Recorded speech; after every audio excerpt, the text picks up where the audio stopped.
मैं आपकी इस्लामियात की टीचर नसीमा हूँ, क्लास 4। अब हम आपकी नया चैप्टर पढ़ेंगे। इसमें नमाज चैप्टर है, नमाज पढ़ने का तरीक़ा। देखिए, आपको पता है नमाज किस तरह पढ़ी जाती है। नमाज एक फ़र्ज़ इबादत है। इसको पढ़ना हम मुसलमान पर फ़र्ज़ है। नमाज जो है वो 7 साल की उम्र में फ़र्ज़ हो जाती है। तो अल्लाह ताला ने नमाज को फ़र्ज़ इबादत रखा है, क्योंकि नमाज जो है इस्लाम का दूसरा रुकन है। नमाज की कुछ इस्तिलाहात होती हैं, जिसमें पहले हम नियत करते हैं, फिर नियत करते हैं। नियत का मतलब है इरादा करना। तकबीर तहरीमा है, उसका मतलब होता है खड़े हो जाना और अल्लाह अकबर कहना हाथ उठा के। इसी तरह से हमारे क़याम है। क़याम का मतलब होता है सीधा खड़ा हो जाना। क़याम में हम अल्लाह ताला के सामने अदब और एहतराम से खड़े हो जाते हैं। उसके बाद हम रुकू, उसके बाद नंबर आता है रुकू का। रुकू दोनों सूरतों के बाद अल्लाह अकबर कहकर फिर पढ़ा जाता है। फिर रुकू हम करते हैं और घुटनों के बल जो है हम झुक जाते हैं। इसको हम कहते हैं रुकू करना। जब हम रुकू और उसमें हम क्या पढ़ते हैं, सुबहान रब्बिल अज़ीम। क्या पढ़ा जाता है? सुबहान रब्बिल अज़ीम। उसके बाद हम कौमा, यानी कि हम सीधा खड़े हो जाते हैं, यानी इसको सीधा खड़े होने को कौमा कहते हैं। इसमें हम पढ़ते हैं समी अल्लाहु लिमन हमीदा। उसके बाद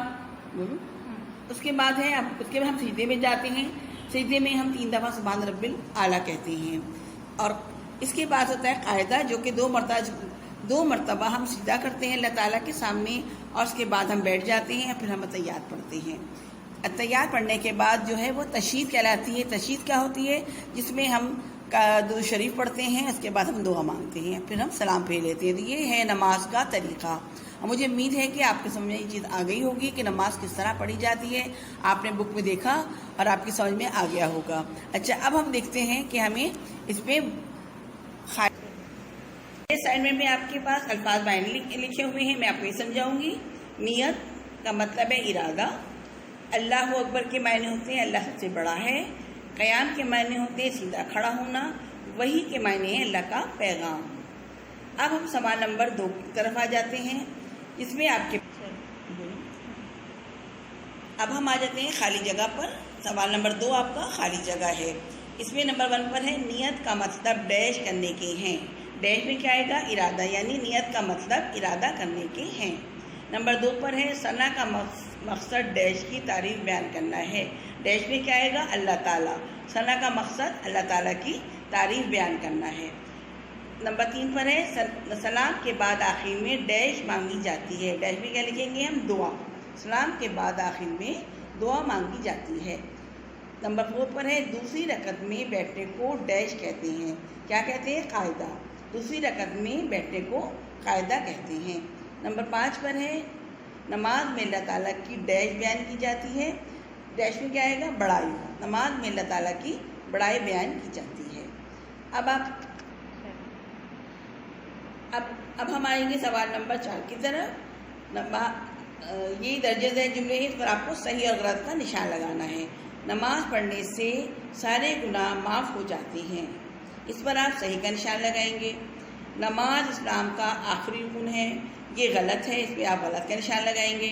फजर की नमाज में फ़र्ज से पहले सुन्नतें पढ़ी जाती हैं, ये सही है, तो इस पर आप सही का निशान डालेंगे। नंबर 4 पर है नमाज 4 वक्त की पढ़ी जाती है, ये गलत है, इस पर आप गलत का निशान डालेंगे।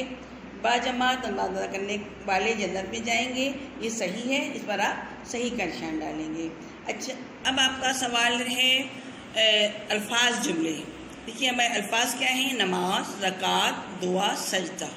सबसे पहले है हमारा नमाज। नमाज का जुमला हमने बनाया है, नमाज दीन का सुतून है। रकात का जुमला हमने बनाया, ज़ोहर की नमाज में 12 रकात होती हैं। दुआ, नमाज पढ़ने के बाद दुआ मांगी जाती है। सजदा, हम सजदा करते वक्त अल्लाह ताला के करीब हो जाते हैं।